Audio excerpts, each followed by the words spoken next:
Good morning and welcome to our Crowe Budget Breakfast Briefing. For those of you who don't know me, I'm Claire Davey, tax partner here at Crowe, and over the next hour I'll be guiding you through this year's Budget Day announcements and what they mean for you and your business. Yesterday's budget arrived at a critical juncture for Irish business. Despite headline growth, real challenges persist. Rising costs, talent shortages, US trade tensions with 15% tariffs on Irish exports, and infrastructure gaps all constraining growth. With just a handful of companies now generating over half our corporate tax revenue and multiple cost pressures hitting simultaneously in January, auto enrolment, minimum wage increases, and expiry of some valuable reliefs, the stakes couldn't be higher. Businesses made their priorities clear: tangible cost relief, infrastructure investment, and support to access new markets. With a €9.4 billion package to work with, notably larger than last year's package, but a constrained €1.5 billion tax allocation, government faced difficult trade-offs. Minister Donoghue confirmed in advance no personal tax changes, a clear signal that this budget would prioritise jobs and competitiveness through permanent tax measures, marking a shift from recent practice. After weeks of speculation and intense lobbying, ministerial signals around R&D and VAT reductions, the question this morning: did government deliver meaningful support, or are Irish businesses left to navigate these challenges alone? And for workers, after years of temporary fixes, were there sustainable tax reform or more short-term measures? Our Crowe experts have been busy analysing the detail overnight, and in the first half we'll discuss what budget means for you and your business. In the second half we'll hear from renowned economist Jim Power, who's never afraid to call it as he sees it, for his independent assessment on yesterday's budget. But before we begin, some quick housekeeping. The session is being recorded and will be sent to all attendees after the event. For those of you joining us live, please share your questions via email and chat, and we'll do our best to answer them throughout the session. Now, let me introduce our expert panel. Weldon Maher, Director of our Hotel, Tourism and Leisure Practice, will assess whether hospitality received the vital sector-specific support it desperately needed. Aidan Ryan, our audit partner specialising in owner-managed businesses and SMEs, will take the broader view and examine whether Irish Indigenous businesses received tangible support. Louise Cosgrave, our Senior Tax Manager, will unpack the personal and employment tax measures, their impact on workers, families and businesses competing for talent in a tight labour market. And finally, Michael O'Scahal, Tax Director specialising in succession planning and international tax, will evaluate the investment landscape from the widely speculated apartment VAT to FDI competitiveness and capital mobilisation measures. Let's begin with hospitality, a sector where the challenges are particularly acute. Weldon, turning to you. The hospitality VAT reduction from 13.5% to 9% was the most anticipated measure, a programme for government commitment after 306 closures in the first 7 months of the year. Intense speculation centred on restaurants versus hotels, fast food chains in or out, and critically a January or July start. Can you tell us what was actually delivered yesterday? Well, Claire, the VAT rate for food and catering businesses will be reduced to 9% in line with the programme for government, but only from July next year. And some businesses may not last the 267 days until then. It's going to be a long, difficult eight months ahead for some of those businesses. It's reported that it will cost around 232 million next year, or 681 million in a full year. We understand that it includes restaurants, fast food and hotels serving food, and this should benefit most rural businesses that are very food-heavy businesses. Now, reaction has been swift from the industry, as you would imagine. The Hotels Federation is welcoming the reduction in VAT, but they want it to be permanent, which is understandable, in line with some of our EU colleagues. The Restaurant Association of Ireland has welcomed the reduction, but the vintners are disappointed. And of course, nightclubs and late bars got nothing in the budget, and not to mention some of the costs, special exemption orders for late bars and so on. These costs can range between 30 to 50,000 euros a year, and there's no relief from that. However, the 4.5% reduction in VAT for these certain businesses is welcome, but it's definitely going to be offset by the hike in minimum wage, which is coming. Okay, so relief delivered, welcome news for the sector, but July, delayed to July, which of course is difficult news for some businesses, and difficult to see how they'll absorb those costs, which actually brings me to my next question. Beyond VAT, Weldon, January employment cost conversions are coming, and will hit hospitality and very labour-intense sectors particularly hard. Auto-enrolment, employer PSI has already gone up, minimum wage, as you've confirmed, is rising. Were there any employer-related cost offsetting reliefs delivered? Not really, Claire, and this minimum wage is rising to €14.15 per hour from January. It represents a 65 cent an hour increase, which is a 4.81% increase, which is really significant as a government-imposed cost that the tourism and hospitality industry can least afford. You mentioned that it is very labour-intensive. Now, they did try and ameliorate that a little bit by increasing the ceiling for the USC 2% rate, which is up to €28,700. And that should keep some full-time workers on a minimum wage outside the top rate. But I'm just looking at a chart here, Claire, and it's showing a 47% increase in the minimum wage since 2019. And that's amazing when you think about it. 47% increase. Minimum wage rose by 7.6% in 2023, a further 12.4% in 2024. And it makes Ireland's minimum wage the second highest in the 27 EU countries. As I said earlier, reaction has also been swift on this. Many industry bodies calling it short-sighted, anti-business, and that it would actually impact the viability of many smaller businesses. And we see that in Crowe here, working with our clients and the wider industry. And while retail in particular said it was good to see the VAT reduction and it's welcome, it will only benefit a quarter of small businesses in Ireland. So lots of challenges ahead. Disappointing, and employers will face that full impact of that January cliff with no offsetting support. That's it. So what the government gives them one hand takes from the other. Weldon. Beyond payroll, two other major operational cost pressures for the sector, energy and insurance. The energy, hospitality is energy intense.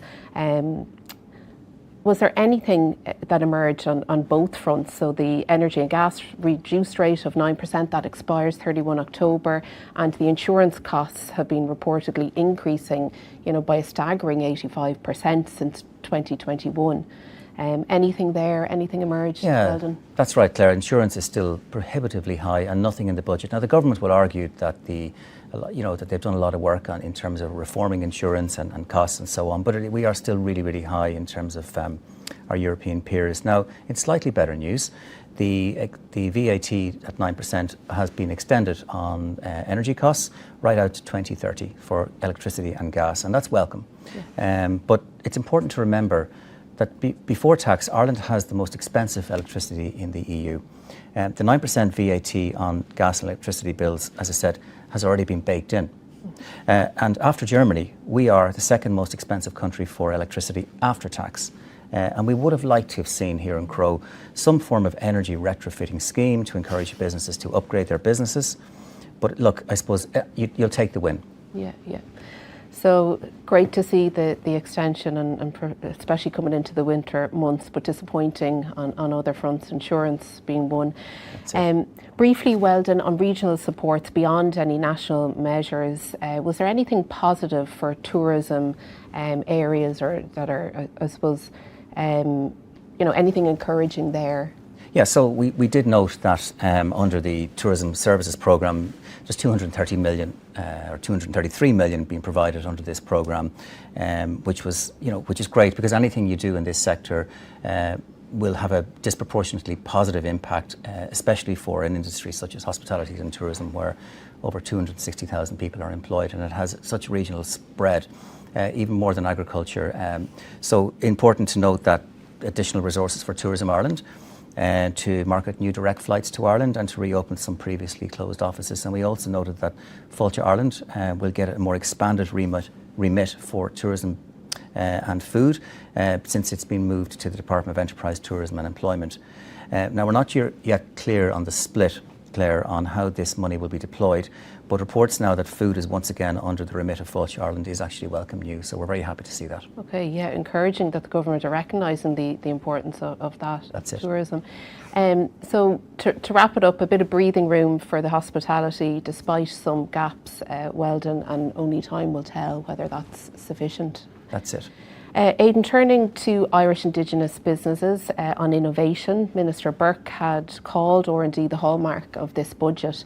Our 30% credit had lagged behind our competitors, France at 43%, Netherlands at 32%, and many businesses warned of the credit concentration in multinationals.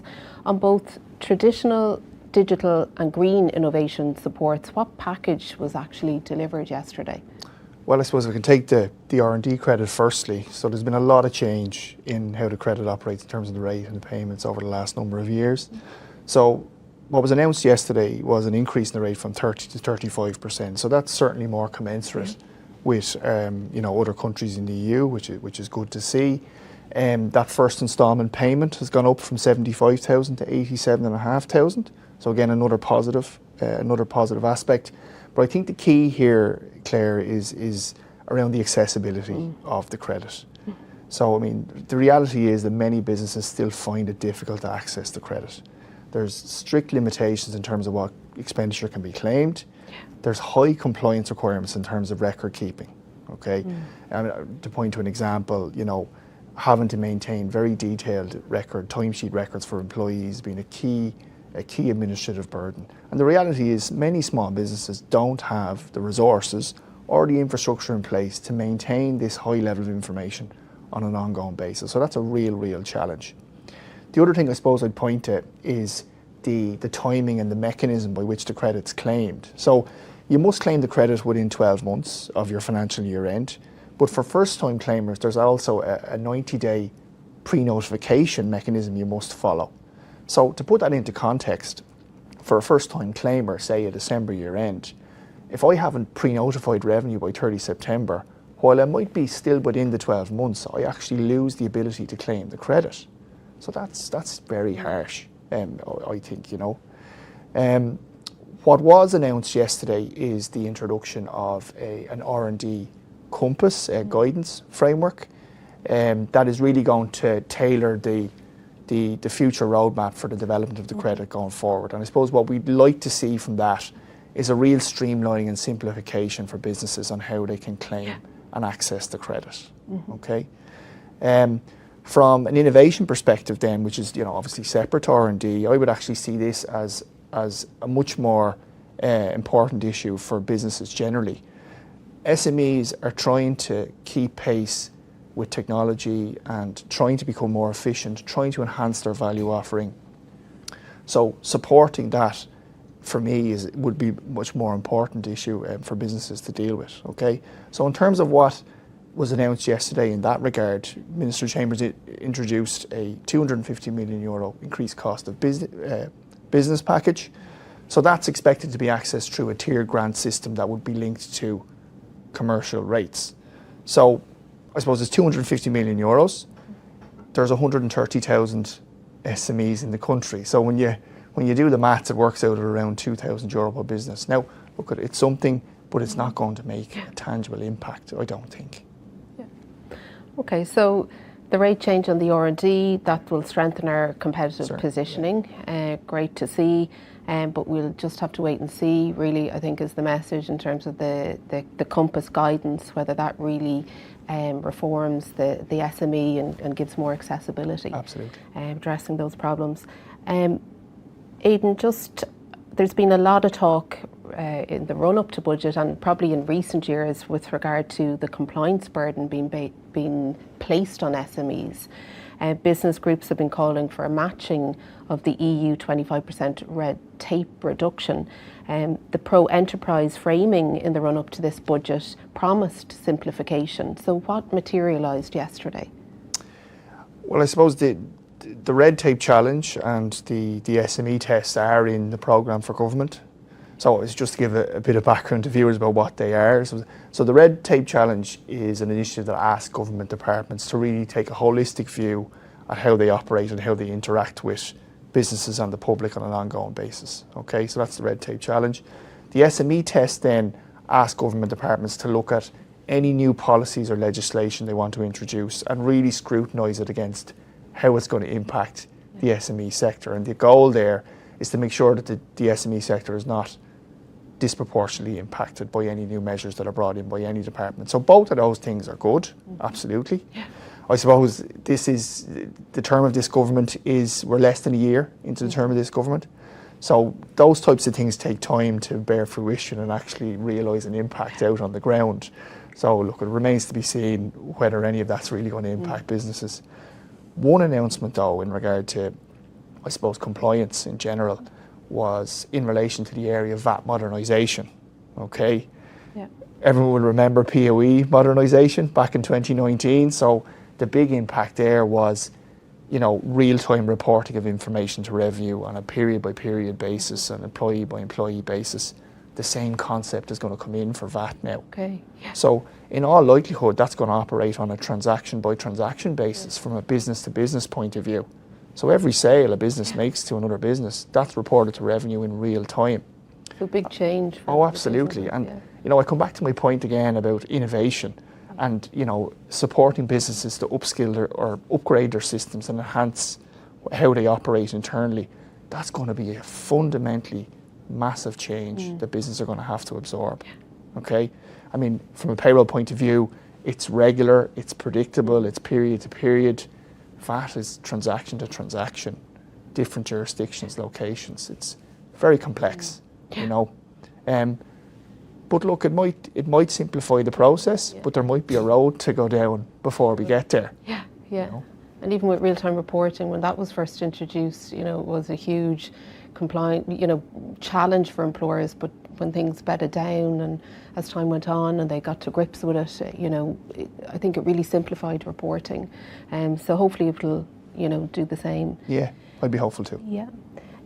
Briefly, Aidan, just on exports, export support and diversification into new markets, so critical and probably urgent. Were there any concrete supports to help SMEs pivot markets and accelerate their diversification programs in light of the impact of tariffs? So there wasn't anything new introduced in that regard. So I suppose the existing supports that are there are the Enterprise Ireland ones, specifically around diversification. So they're there, but there was nothing new announced in yesterday's budget that would say directly support businesses that export to other jurisdictions. No. Yeah. Okay. Slightly disappointing, of course. Yeah.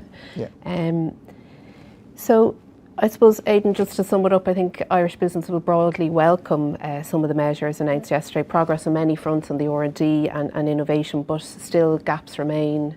As you said, so thank you for that.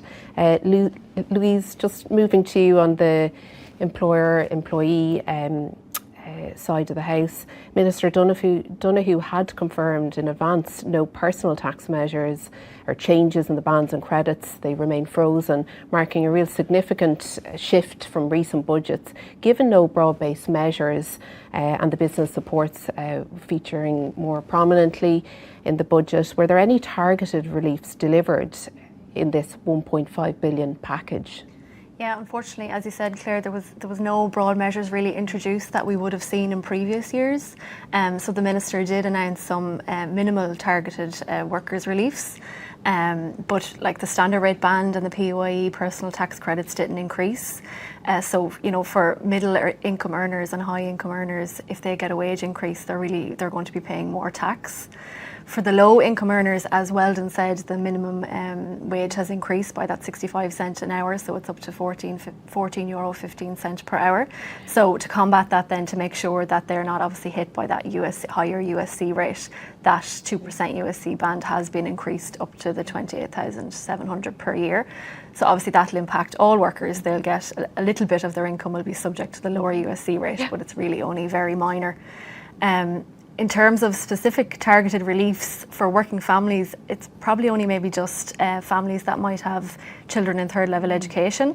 So the Minister did announce a permanent €500 reduction in the college contribution fee. So previously there was a temporary €1,000 reduction, and this is to replace that temporary €1,000 reduction, and this is to be permanent. So effectively it's actually a €500 increase that families are going to have to pay. But I suppose the positive is that it's meant to be a permanent measure, and it's the first long-lasting measure reduction in these college fees that have been introduced in over a decade. So some minor good news, but overall nothing major. So limited target measures. I think that technical adjustment to USE, obviously with the minimum wage as expected, and I suppose the big thing is no real offsetting for middle income earners to deal with that fiscal drag with pay rises, etc. Likely to be some debate around that. Louise, just briefly on housing, one of the biggest employee cost pressures, workers can't afford to rent and buy homes, while employers in certain sectors as well have challenges recruiting people due to housing shortages. Anything there on supports for worker affordability in the constrained housing market? Yeah, so two things. The rent credit, so it was due to expire on the 31st of December this year. So it has been extended for a further 3 years, which is good news. However, it hasn't been increased. So the value of the tax credit still remains as €1,000 per person or €2,000 per couple. And then separately we have the mortgage interest tax relief, which was also introduced a couple of years ago and also expected to expire at the end of this year. It has been extended, but only for a further 2 years. And that maximum relief that an individual can claim, which is €1,250, it will actually be halved in the second year of the extension to €625. So I suppose positive that these two reliefs have been extended, but unfortunately the value of them hasn't been increased. Okay, so some positive news for renters and homeowners, and unfortunately nothing on the employer BIK relief for accommodation. There was a bit of talk about that. Louise, in terms of talent retention then, some really critical talent recruitment tools expire 31 December. Just 8 weeks from now. SARP for international talent, FED for export roles, and KEEP for share options for Indigenous Irish businesses competing with multinationals. Were there any talent attraction or retention tools delivered to help employers compete in a tight labour market? Yeah, so those 3 schemes that you mentioned there that were all due to expire, the good news is that they've all been extended. So the SARP relief, you mentioned the Special Assignee Relief Programme, that's a really key initiative to attract talent into Ireland, which was expected to expire, and it has been extended for a further 5 years, which is great. So that is an initiative that exempts a portion of an individual's income from income tax. So it's great that that's been extended, but unfortunately the annual income threshold in order to qualify for the relief has been increased from 100,000 per year to 125,000. So it's a bit more difficult now to be eligible for the relief. So that would be for entrance from 2026 onwards. But the Minister did say that he was hoping to simplify the administrative requirements for the relief, so that is good as well. Okay. Other reliefs there, you mentioned the foreign earnings deduction, so FED, so that's another relief for workers of Irish companies who might work abroad in certain countries. So again, that would exempt a portion of their income from income tax here. So that relief has also been extended by a further 5 years like SARP. And then the maximum amount of income that could be exempt has been increased there from 35,000 to 50,000, and that applies from the 1st of January 2026. And as well as that, the scope of that relief has also been extended to include 2 additional countries, which are Turkey and the Philippines. Okay. And then lastly there, you mentioned the KEEP scheme. So that would be more for SMEs in Ireland. So that would be a tax incentive scheme, a share option scheme for employees of SMEs. So we were hoping to maybe see some simplification of that scheme, because it is really quite complicated, but there was nothing mentioned in that regard. But the Minister did say it would be extended for a further 3 years up to 2028, which is good, but this is subject to approval by the EU Commission. Okay, so that gives, the extensions give planning kind of certainty to employers, which is good, but very disappointing there on SARP threshold, making it less accessible. Great to see the Philippines and Turkey's added. That's really smart, I suppose, response for the tariff response. which is good, and very disappointing, I'd say, on the keep, Yeah. no structural reform. Yeah. Okay, and any other domestic employment tax measures Louise mentioned yesterday? Yeah, so maybe just some good news, I suppose, for employers and employees in relation to benefit in kind on company cars and vans. So the previously introduced reduction of €10,000 on the OMV of cars in the category A to D and vans has been extended on a tapered basis. So that €10,000 reduction will still apply for 2026.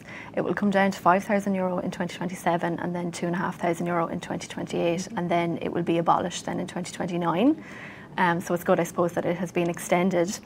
And then as well as that, then there is a new BIK rate that's going to apply to zero emission vehicles. So that'll be a new A1 rate, it's called. And that rate will be between 6 to 15%, and it'll depend on the employee's business mileage. So overall, there are two good measures. Good, yeah. Supporting the green agenda, which is great to see. So a lot of employees happy with that. Yeah. Overall, I'd say a mixed picture really for workers and employers, Louise. Thank you for that. So Michael, just turning to you for investment and entrepreneurial perspective, and really getting right into it, Michael, housing dominated much of the pre-budget commentary, but did the delivery match the hype in yesterday's budget? Well, actually, Claire, there were actually quite a number of measures announced in the area of housing yesterday. Now, whether they deliver what they're meant to, I suppose only time will tell. The apartments, I think, have become something of a problem child in the housing sector recently. And with this in mind, the budget set out sort of two measures in this area. First of all, the headline reduction in the VAT rate on new build apartments. So that's being reduced from 13.5% down to 9%. Now, a lot of the commentary recently has focused on the whole area of the viability gap with apartment building. And this essentially is the difference between what a developer can sell an apartment for versus what it costs them to build the apartment. And some experts reckon this viability gap could be as high as €100,000 per apartment in some cases, which is significant. And so this particular measure, reduction of the VAT rate, is meant to go some way towards bridging that viability gap as such. And the hope would be, I suppose, that this would bring back on stream some stalled apartment developments and then also incentivise the provision of other apartments.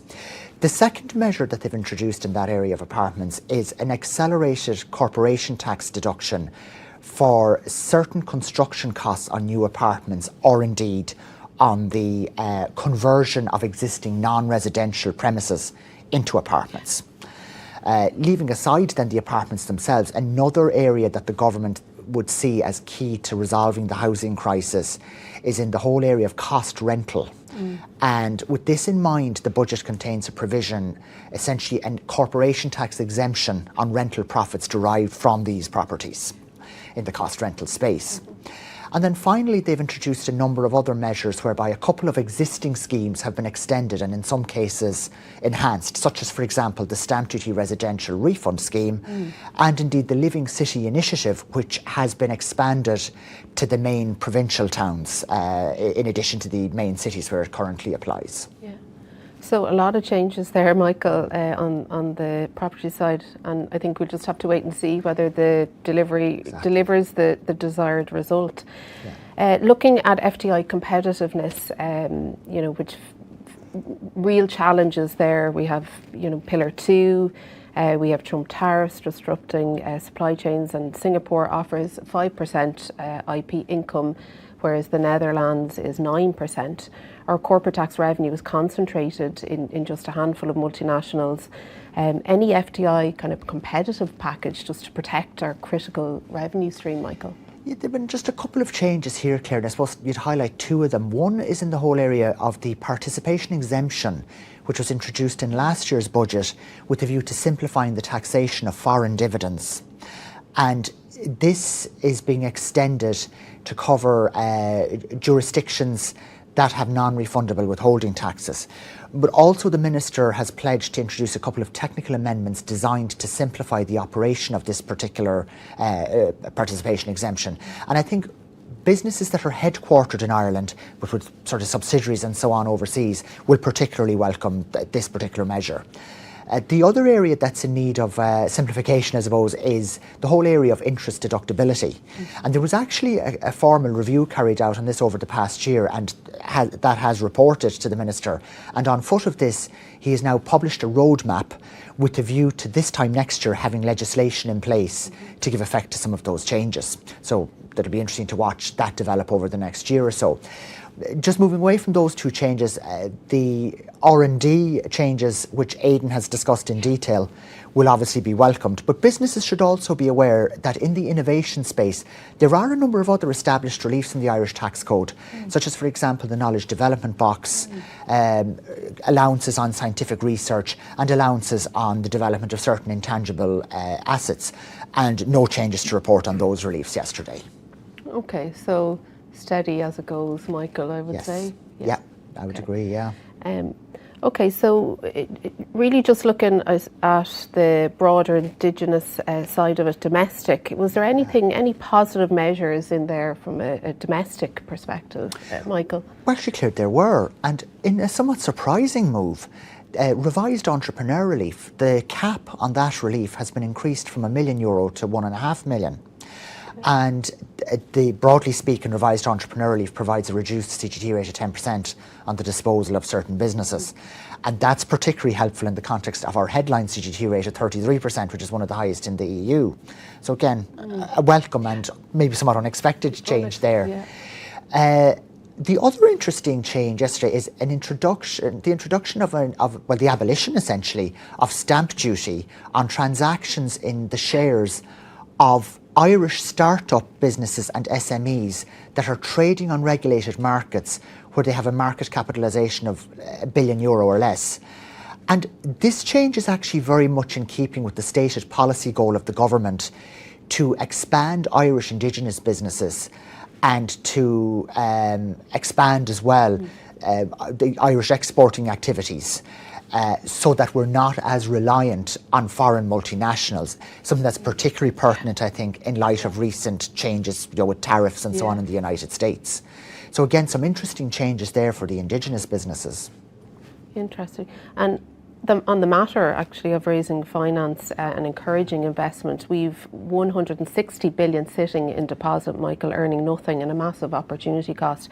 Any breakthrough reforms to really mobilise that idle capital?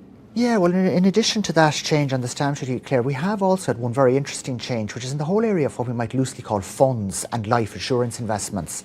Now, currently investments in those types of products are subject to an exit tax of 41% at the end of the investment term, typically. And that's quite high, pretty relative to even our headline CGT rate of 33. Now, yesterday it was announced that that is going to be reduced from 41 down to 38%. So, no, that's a start, I suppose, and you'd hope for more maybe to come. And in particular, in light of the other aspect in that area, which is that the downside to a lot of those products is just their sheer complexity. And with this in mind, good news here that the Minister has announced or has pledged that early in the new year, he will publish a roadmap with a view to how he intends to go about simplifying and adapting the whole tax framework in this area, ultimately with the view to making them more attractive to retail investments. And I think that's probably something that's welcome, but it's something that investors and indeed the whole funds industry and so on will be watching closely over the next year or so. Okay. Yeah. So if all goes according to plan, Michael, I think could be a win for both businesses and investors, potentially. Potentially, it could be, yes. Yeah. So to sum it up, I suppose, Michael, Finance Bill detail will be absolutely critical to access and to identify whether those reliefs apply, qualifying conditions, etc. Yeah. Correct, because they are quite technical and heavy as such. So yeah, the Finance Bill will be coming out in a few weeks' time, will be critical there, yeah. Right. Yeah. So huge amount in that. Thank you so much to Weldon, Aidan, Louise and Michael for that really crucial insight today. Thank you for your time. Now, to understand whether yesterday's budget genuinely addressed Ireland's structural challenges, I'm delighted to welcome one of Ireland's most respected economic voices, Jim Power, whose independent analysis consistently cuts through the noise. Jim is an independent economic consultant and owner of Jim Power Economics and brings extensive experience from his time as chief economist at both Bank of Ireland and Friends First. Currently, Jim serves on the board of Love Irish Food and lectures on the MBA programme at Smurfit Business School. Jim also co-hosts the Other Hand podcast with Chris Johns, essential listening for anyone following Irish economics. Throughout his career, Jim has consistently highlighted Ireland's economic vulnerabilities, particularly our over-reliance on corporate tax revenue and our infrastructure deficits. That's why we value his independent assessment to understand whether this year's budget genuinely addresses our core structural challenges. Jim, great to have you with us. Jim, let's start with the global economic landscape Ireland must navigate. The OECD forecasts 3.2% growth this year, but risks are mounting. US tariffs now stand at 19.5%, the highest since 1933, hitting 44 billion of Irish exports. Meanwhile, China faces headwinds, growth in Europe is stalling, and financial markets are increasingly volatile. Given this backdrop, Jim, what's your assessment for a small, open economy like Ireland trading at 200% GDP? Well, I think, as you described, Claire, the international environment at the moment is just fraught with uncertainty, volatility, unpredictability. And for a small, open economy like Ireland, where foreign direct investment is so important, where exports are such an important part of the lifeblood of the economy, what happens internationally really does matter.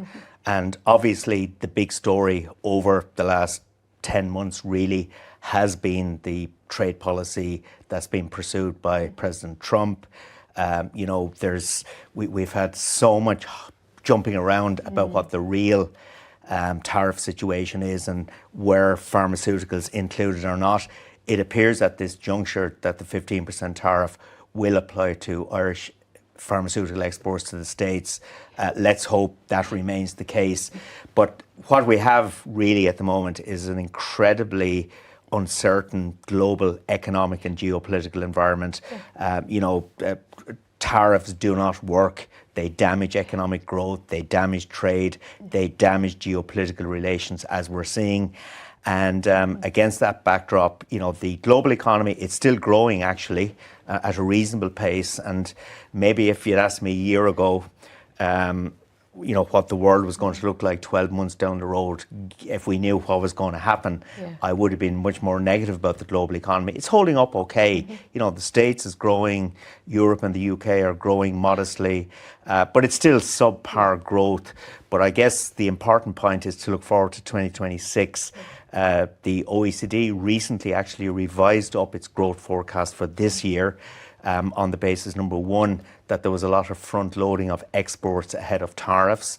And we see that certainly in the Irish export sector in the first 7 months of the year, dramatic growth. And also we're in the midst of an ongoing absolute boom in AI investment, which is also stimulating activity, particularly in the States.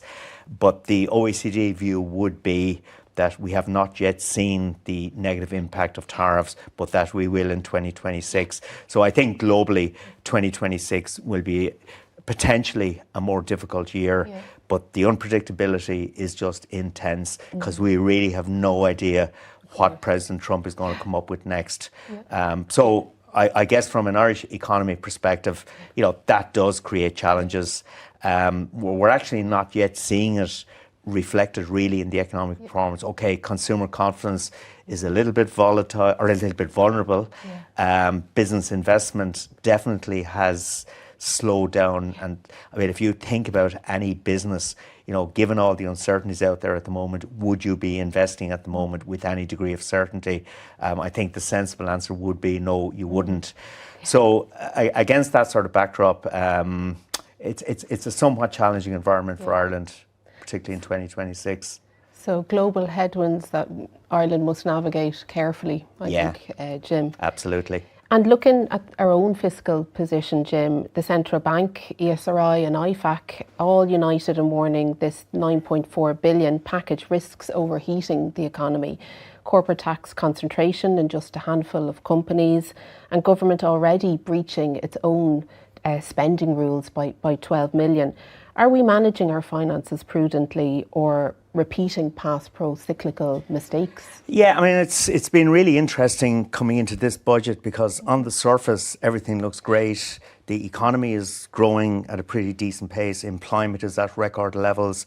We have a low unemployment rate. Tax revenues are still growing strongly. The export performance is very strong. The consumer side of the economy is a bit more challenged, and that, of course, is feeding into the SME sector, particularly retail and hospitality. But it's still a pretty decent Irish economic backdrop, and yet we see bodies like IFAC, as you say, the central bank, the ESRI, come out with probably the most stringent warnings and advice that we've seen bodies like that give to government for quite some time. And there are, as you say, there are two strands to it. One is they believe that the economy is so hot at the moment that throwing further fiscal stimulus into it could risk overheating it. And the second piece is around allowing spending get out of control based on a corporate tax base that at some stage could experience a significant correction. You know, given that 52% of corporation tax comes in 10 companies, you can see the vulnerability to what Trump is doing particularly. I have to say, on the overheating piece, I don't quite get that. I don't see an Irish economy that's overheating, with the exception of the housing market. But that's for different reasons. It's a lack of supply and strong demand, but it's not really. It's a different story. But the rest of the economy, I just don't see it overheating. But I do think the warnings about the vulnerability of the corporate tax take is really one that is worth remembering, because if you think back to the run up to 2007, 2008, we were in the midst of a taxation boom on the back of one sector, property and construction, and then when that sector collapsed, suddenly you're left with this very high level of public spending, the tax base collapse, you have a fiscal crisis, and the parallels with where we are today are very stark, actually. So I think those warnings should be heeded, but they're not. So fiscal discipline clearly under pressure. It is. I mean, if you look at the budget that was introduced, you know, it was all about spending. Okay, there was a 1.3 billion tax package, which is pretty tiny in the overall scheme of things. The big story there was the 8.1 billion in expenditure increases, and this for 2026, the budgetary forecasts would suggest that current spending is going to grow by 6.7% next year. Capital spending is going to grow by about 11.7%. The capital spending piece, I love. We need it. The current spending piece, I'd be a lot more concerned about. So, I mean, I think we will obviously see bodies like IFAC and the ESRI react to the budget over the coming days. But I'd be amazed if they didn't say, you know, this is a massive fiscal stimulus to an economy that doesn't really need it. Businesses desperately needed support, Jim, really, just if we touch on budget again, with cost pressures and that, yet the government had been calling for that fiscal constraint. What's your independent view? Did government yesterday in budget strike that balance, the right balance? Yeah, I mean, it was... Pascal Donoghue particularly laid it on the line over the last week. He said there was not going to be any cuts in income tax, okay, or at least widening of the bands and credits, which has been a strong feature of recent budgets, which is effectively a tax cut. He said that was not going to happen. He said that there would be targeted supports for those in society that need support, and that it would be an enterprise budget. So that's exactly what the two lads were trying to achieve. And I would definitely say on the spending side, I was very critical over the last couple of budgets about the way they spent money, the cost of living packages. They were not remotely targeted. You know, people got energy credits that didn't need energy credits. So in an environment of scarce resources, which we're always in, you need to allocate carefully. And I don't think the last couple of budgets did that. This time round, I certainly, you could conclude government is spending too much money, but at least it is targeting it in the right areas. You know, the social welfare package is a pretty generous one. I know the opposition will say it's nothing like generous enough, but it is a pretty generous package. We're spending close to 29 billion now on social welfare. It's the biggest spending head. So but the one thing I would say, it is targeted. That's good. On the enterprise side, there was a lot in the budget yesterday. Yeah. You know, the number of different measures. There was some great stuff in there. I think the increase in the R&D tax credit Very to 35%. positive, And the change in the criteria and the SARP changes. SARP, I think all of that stuff is very positive. It is pro-business. Yeah. And of course, Good progress. it is, it's progress, definitely Yeah. is. And Pascal Donoghue said a few times yesterday that you're not going to change everything in one budget, and that is true. But I think that there were some positive moves made. Obviously, the item that's going to garner most controversial response is the 9% VAT rate for the hospitality sector. It is applicable from the 1st of July next year, so that's pushing it down the road a little bit. Deferring it. It is going Fiscal to prudence, it is going to apply to the food sector or the food element of business. But it's only going to cost 232 million in the half year next year, whereas the full year cost will be about 680 million, excuse me, and that's something we'll have to think about for 2027. But they're sort of pushing it down the road. But I have to say, you know, on balance, I think any measures that help sectors that are struggling is good news. And the hospitality sector, at least the food part of it, you know, restaurants, cafes, etc., are under significant pressure. Accommodation is doing well, but the other part of hospitality is struggling. And tourism is an incredibly important part of our economic offering, the biggest indigenous industry, really. It depends on stuff like having restaurants and a good quality of food, etc. And a lot of restaurants are closing. And so I actually welcome the support that's being given to through the 9% VAT rate. Will it change the world? No, it won't. But it is another incremental step in the right direction, I think. So Irish businesses would broadly welcome some of the measures that I would have thought they should, absolutely. Yeah. It was one of the more pro-business budgets we've seen in a long time, which I would welcome personally. And just probably moving away from the immediate response to infrastructure and that kind of more long-term, deeper issue that we have in terms of infrastructure delivery, Jim, you've consistently called this Ireland's competitive crisis. We have the Children's Hospital at 2.2 billion and counting, and Metro delayed yet again. Given this reality and the growing population, can Ireland deliver the infrastructure we definitely need to support business growth, or will these deficits continue constraining our economy? Well, I think it's an incontrovertible fact that we have a serious infrastructure crisis. Housing is a key part of that, and I would regard housing at this juncture as the most important and the most pressurised part of Ireland's national competitiveness. But there's also energy. You know, the energy grid is creaking, the water infrastructure is creaking.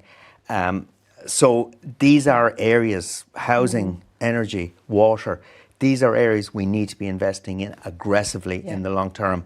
And they're all interrelated, you know, because having water and energy is essential to delivering housing. So all of these things have to be addressed.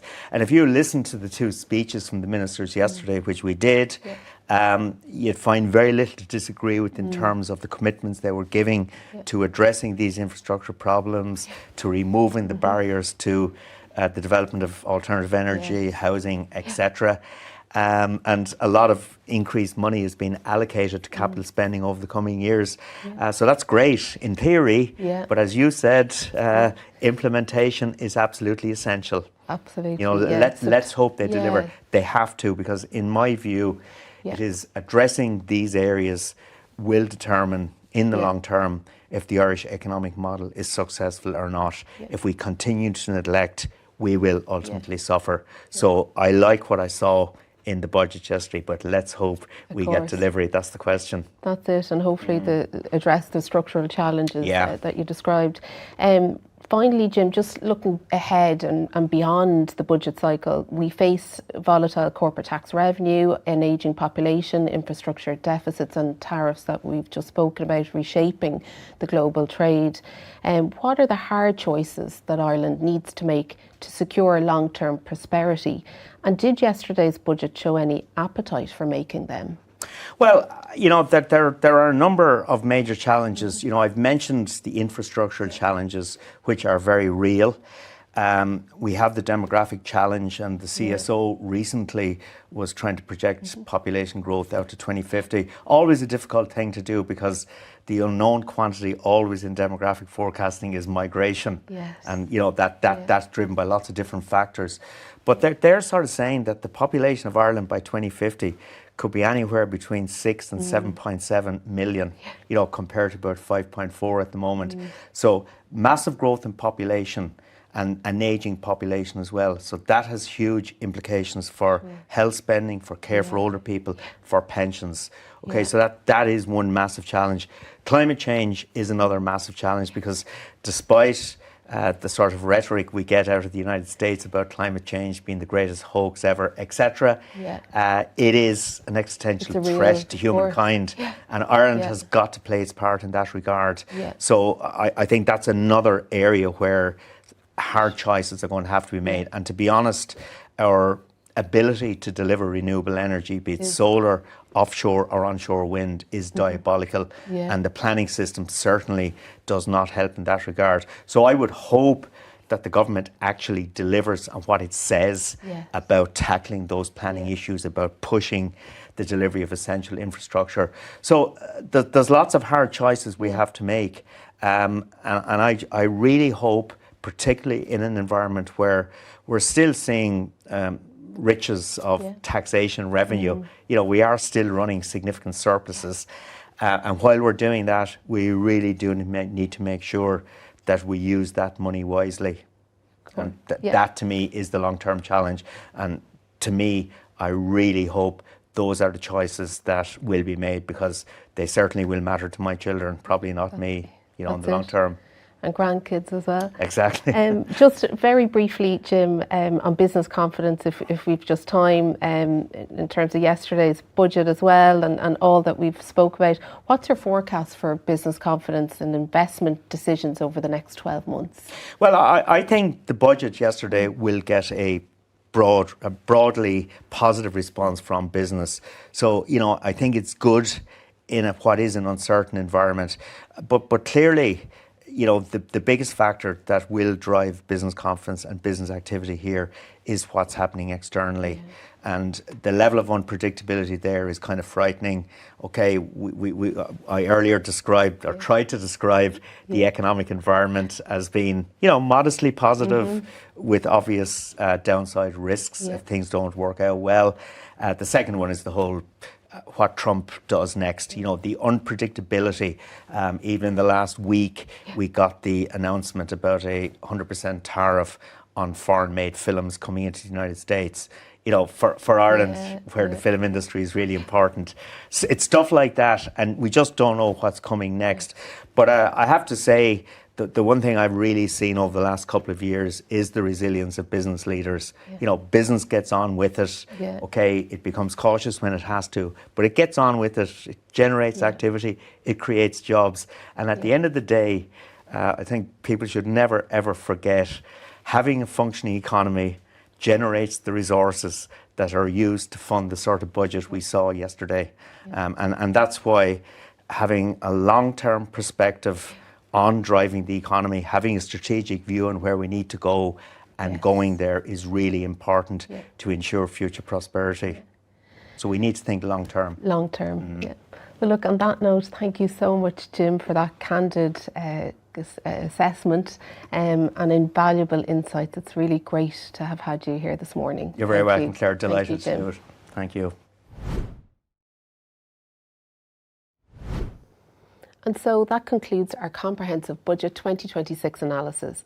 My sincere thanks to our Crowe panel, Weldon, Aidan, Louise and Michael, for taking us through the detail, and a special thanks to Jim Power for that crucial independent economic perspective. Yesterday's budget was delivered amid constrained public finances and a challenging global landscape. Irish businesses call for action, and what emerged was a reasonably strong pro-enterprise budget. Measures across hospitality, housing, innovation and talent competitiveness. While not transformational, substantial positives were delivered.